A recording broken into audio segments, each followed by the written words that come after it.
السوال الثانی والعشرون 22واں سوال ہر ذکرتم فی رسالت ہی ما ان ذکر ولادت ہی صلی اللہ علیہ وسلم کا جنم اشٹمی کنیا املا، تم نے اپنی کسی کتاب میں یہ لکھا ہے کہ نبی کریم صلی اللہ علیہ وسلم کی ولادت مبارکہ کا ذکر کرنا ایسے ہی ہے کہ جیسے یہودی اپنے ایک مصنوعی خدا کنیا کی عبادت کرتے ہیں۔ یہود یا ہنود انہوں نے اپنا ایک معبود بنا رکھا ہے جس کا نام ہے کنیا۔ کہتے ہیں جس طرح اپنے کنیا کا وہ جنم دن مناتے ہیں اور اس کا نام رکھتے ہیں جنم اشٹمی کنیا، تو کیا تم اسی طرح نبی پاک صلی اللہ علیہ وسلم کی ولادت کے ذکر کو ان کی طرح سمجھتے ہو؟ کیا تم نے کسی کتاب کے اندر یہ بات لکھی ہے؟ الجواب ھذا ایضا من افتراء الدجاجلۃ المبتدئین علینا وعلی اکابرنا وقد بینا سابقا ان ذکرہ علیہ السلام من احسن المندوبات وافضل المستحبات، فکیف یظن بمسلم ان یقول معاذ اللہ ان ذکر الولادۃ الشریفۃ مشابہ بفعل الکفار۔ حضرت فرماتے ہیں کہ یہ بھی اہل بدعت کا ہمارے اوپر بہتان ہے۔ ہم گزشتہ یہ بات عرض کر چکے ہیں کہ حضور اکرم صلی اللہ علیہ وسلم کی ولادت مبارکہ کا ذکر کرنا یہ بہت بڑی عبادت ہے، تو جس کو ہم عبادت کہتے ہیں اس کو یہود کے فعل کے مشابہ کیسے کہہ سکتے ہیں؟ تو یہ ان لوگوں نے ہمارے اوپر الزام لگایا ہے اور ہمارے اوپر بہتان لگایا ہے۔ اصل مسئلہ کیا ہے کہ حضرت مولانا رشید احمد گنگوہی رحمہ اللہ تعالیٰ سے کسی نے سوال کیا ہے اور حضرت نے جواب دیا ہے، اور یہ ساری بات حضرت سہارنپوری رحمۃ اللہ علیہ فرماتے ہیں کہ میں نے اپنی کتاب براہین قاطعہ کے اندر یہ لکھ دی ہے۔ اس کا خلاصہ کیا ہے؟ حضرت سے کسی نے پوچھا کہ رسول اکرم صلی اللہ علیہ وسلم کی جب ولادت کا ذکر ہو اور جس مجلس میں ذکر ہو اسے کہتے ہیں مجلس مولود، تو کیا وہاں پر کھڑے ہونا جائز ہے؟ اور نبی پاک صلی اللہ علیہ وسلم کی ولادت کا تذکرہ کھڑے ہو کر کرنا جائز ہے؟ مجلس مولود میں کھڑے ہو کر مجلس مولود پڑھنا کیسا ہے؟ اس کا جواب حضرت گنگوہی رحمۃ اللہ علیہ نے دیا ہے کہ جو لوگ ہمارے ہاں مجلس مولود کرتے ہیں اور وہاں کھڑے ہوتے ہیں وہ اس کی وجہ یہ بیان کرتے ہیں کہ مجلس میلاد اور مجلس مولود میں عالم ارواح سے نبی کریم صلی اللہ علیہ وسلم کی روح عالم دنیا عالم شہادت میں آ جاتی ہے، اور ہم کھڑے ہوتے ہیں رسول اکرم صلی اللہ علیہ وسلم کی روح کی آمد کے اعزاز میں، تو وہ لوگ مجلس مولود میں کھڑے ہو کر مجلس پڑھنے کی وجہ یہ بیان کرتے ہیں کہ حضور پاک صلی اللہ علیہ وسلم کی مبارک روح آ گئی ہے۔ اس پر حضرت فرماتے ہیں کہ دیکھیں ہمارے ہاں یہ مشابہ یا تو مجوسیوں کے ہے اور یا یہ مشابہ روافض اور شیعہ کے ہے۔ کیوں؟ مجوسی اپنا ایک خدا بناتے ہیں جس کا نام ہے وہ کنیا رکھتے ہیں،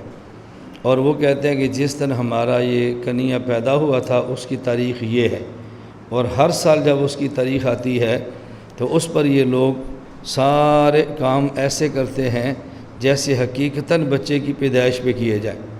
جب کسی گھر میں بچہ پیدا ہو تو بچہ کے پیدا ہونے پر جو خوشی کے افعال کیے جاتے ہیں مجوس یہ ساری رسمیں ادا کرتے ہیں حقیقتاً پیدائش کی طرح۔ تو وہ کہتے ہیں اگر آپ اس طرح کرتے ہیں جیسے مجوسی کرتے ہیں تو مجوسی کو مشابہ ہو گیا کہ مجوسی سارے وہ کام کرتے ہیں جیسے بچے کی پیدائش پہ کیے جاتے ہیں۔ اور اسی طرح ہمارے ہندوستان میں روافض ہیں کہ وہ عاشوراء کے دن حضرت حسین اور ان کے ساتھ اور جو حضرات شہید ہوئے تھے ان کی شہادت کے دن ماتم کرنے کے لیے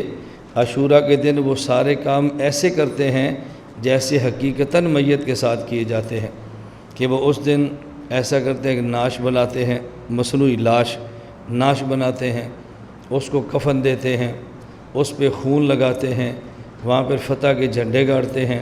وہاں پہ آلات حرب رکھتے ہیں، اور پھر اس کا جنازہ پڑھتے ہیں اور اس کو قبر میں دفن کرتے ہیں۔ تو جیسے حقیقی میت کے ساتھ کیا جاتا ہے ایسے ہمارے ہاں روافض کرتے ہیں۔ تو اگر نبی پاک صلی اللہ علیہ وسلم کی ولادت کا تذکرہ کرتے ہوئے آپ ایسے کریں جیسے حقیقی ولادت کے ساتھ کیا جاتا ہے تو یہ ایسے ہے جیسے روافظ کرتے ہیں۔ تو یا یہ مشابہ مجوس کے ہے،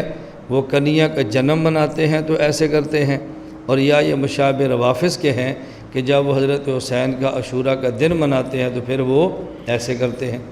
اور حضرت فرماتے ہیں کہ جو لوگ کھڑے ہونے کے قائل ہیں وہ قیام کی وجہ یہی بیان کرتے ہیں کہ رسول اکرم صلی اللہ علیہ وسلم کی ولادت کے وقت ظاہر ہے پیغمبر کی روح پیغمبر کے جسم میں آئی ہے، اور جسم اور روح دونوں پیدا ہوئے ہیں، تو نبی پاک صلی اللہ علیہ وسلم کی جب ولادت ہوئی ہے تو آپ کی روح بھی ساتھ تھی، اس موقع پر ہم روح کی عظمت میں کھڑے ہوتے ہیں۔ تو حضرت فرماتے ہیں کہ دیکھو حقیقی ولادت ایک بار ہوتی ہے، وہ ہر سال نہیں ہوتی۔ اگر اس تمہاری دلیل کو مان لیا جائے کہ ولادت حقیقیہ ہو تو تعظیماً کھڑے ہو جانا چاہیے، تو یہ ولادت ایک بار ہوتی ہے، ہر سال تو نہیں ہوتی۔ ولادت ایک بار ہوئی اور آپ نے اس کا تذکرہ ہر سال کیا، تو یہ ایسی ہے جیسے مجوسی اپنے معبود کنیا کی ولادت پر کریں، یا ایسی ہے جیسے روافظ یوم عاشوراء حضرت حسین کے ماتم پر کریں۔ تو ولادت ایک بار ہوتی ہے، بار بار تو نہیں ہوتی۔ تو ہمارے حضرت نے یہ لکھا ہے، یہ نہیں فرمایا کہ نبی پاک صلی اللہ علیہ وسلم کا اگر ذکر مبارک کیا جائے تو کھڑے ہونا ناجائز ہے۔ اب دیکھو میں اس دور میں اس کی عام سی مثال دیتا ہوں کہ جب کوئی مجلس ہو اور رسول اکرم صلی اللہ علیہ وسلم کی مبارک نعت پڑھی جائے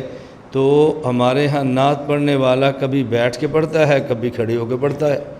اگر بیٹھ کے پڑھے ہمیں تب بھی اعتراض نہیں ہے، کھڑے ہو کر پڑھے ہمیں تب بھی اعتراض نہیں ہے۔ بیٹھ کر پڑھنا بھی جائز اور کھڑے ہو کر پڑھنا بھی۔ ہاں جب وہ نعت شریف شروع کرے اور یہ کہ آپ کھڑے ہو جو حضور کی روح آ گئی ہے تو یہ بات غلط ہے۔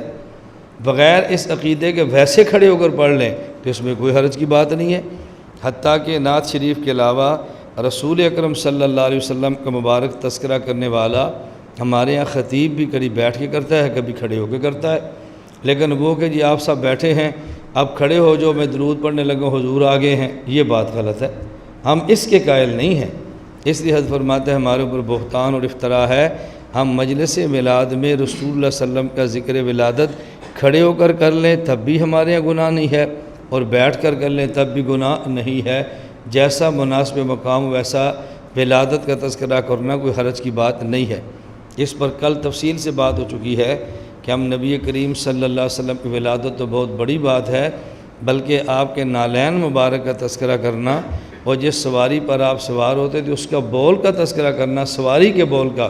ہم اس کو بھی عبادت سمجھتے ہیں، تو حضور پاک کی ولادت کا ذکر ہم کیوں عبادت نہیں سمجھتے؟ لیکن وہ جو غلط قسم کی ساتھ حرکات اور غلط قسم کے رسوم ساتھ رواج شروع ہو گئے ہیں، ہم اس کی مخالفت کرتے ہیں، ذکر ولادت کا ہرگز ہم مخالفت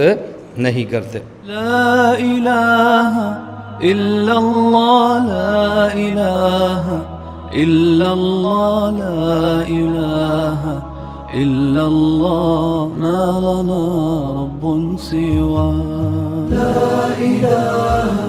الا اللہ، لا الہ